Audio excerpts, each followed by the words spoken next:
Okay, so we're gonna be making a iced Frappuccino latte.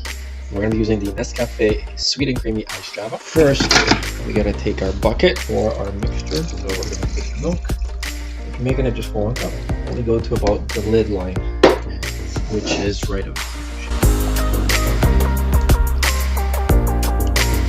Nice squirt. Now we're gonna set this on course.